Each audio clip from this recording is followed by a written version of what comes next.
Morning, Scott from SmartKit here, and we're going to be talking about how we get a structure, a freestanding structure, square. And I'm here with Tim and Bailey from our top-notch A grade construction crew. We're going to get a little bit of commentary from these guys. I'll flip the video around and we'll run with that.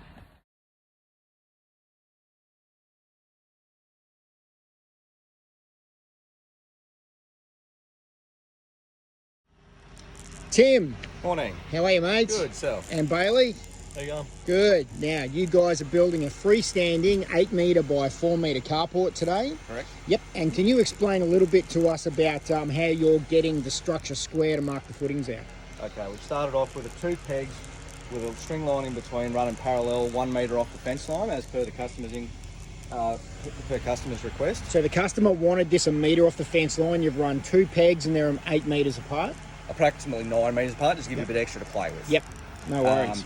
So that's running dead parallel a metre off that fence. Yep. Now, in order for us to find a square point for the front line, for the opposing side, we do what's called a 3, 4, 5. So we hook on to the end of our line at this point, and we measure down 4 metres, create a mark on the line. You measure down 4 metres and mark it on the line. And then we return the other way and mark a line, put a mark at 3 metres on the string line. Yep.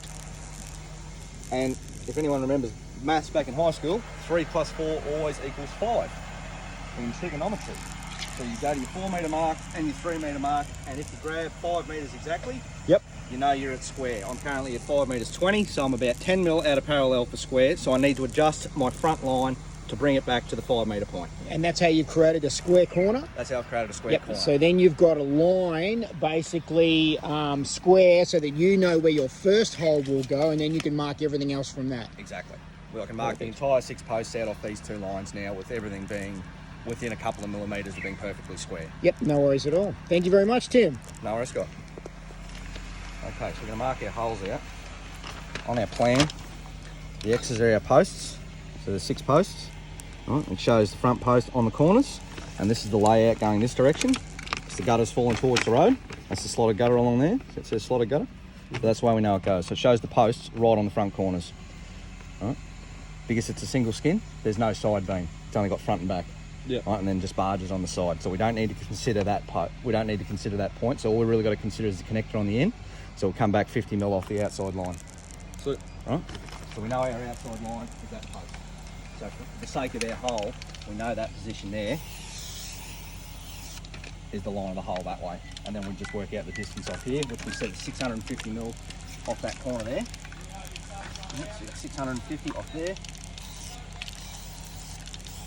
So that's your first hole. Right, so now you can go, now it's 4 metres. Right. So for intensive purposes of what we're doing here, we go from there out to here, which is the 4 metres. Paint your mark for me. Right, now the position there is, so you hold it off your line. Age-old Chippy's trick, hold it roughly where you think the line is and see if it hits your mark. So it's 350 mil off that line. Science. Number 1 trick is if it's windy, use a bigger rock. So we know that's the line there. So it's 350 mil back. That's the center of my hole. It's a bit hard to see the pink paint. Shouldn't have bought pink. Good job. That's one there. So we've got our front 2 holes marked for our freestanding. Okay. That's our orientation of our plan. Our freestanding, I'll just move that in the shadow a bit. Yep. 8 metre by 4 metre wide structure. Alright, so 8 metres. Alright, overall measurement. Now we can go from these 2 points, 8 metres up the line. Split the difference, obviously 4. And then parallel it across, and we measure both ways to get these locations. And then you can measure from that post there, so this one here to that one there, then measure from that one there to that one there. And if that's the same distance, you know you're still 100% square. Corners don't lie. Right, so you hold me on there.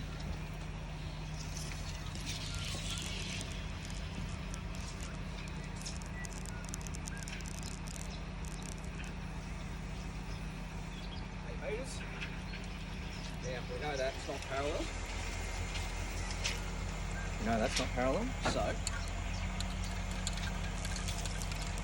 what are we off the line this way? Under there. Old rock trick again on your line. 460.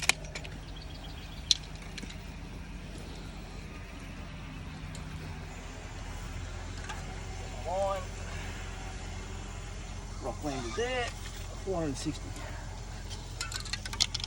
460. Oh. Right, so then we go back the other way 4 metres and we've got our centre.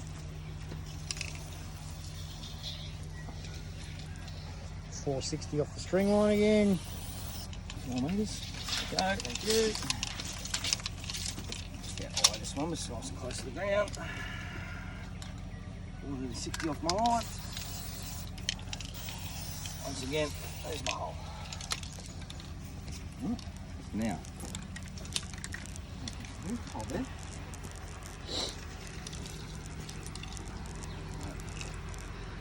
I guess we're doing it this way to make this line a bit bigger, so it's 4 metres.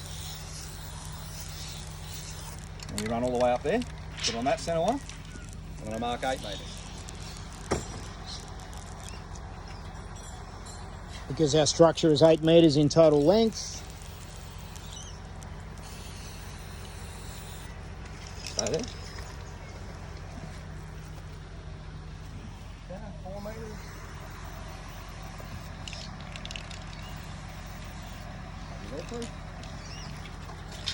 Measuring from the other centre hole across now to be 4 metres.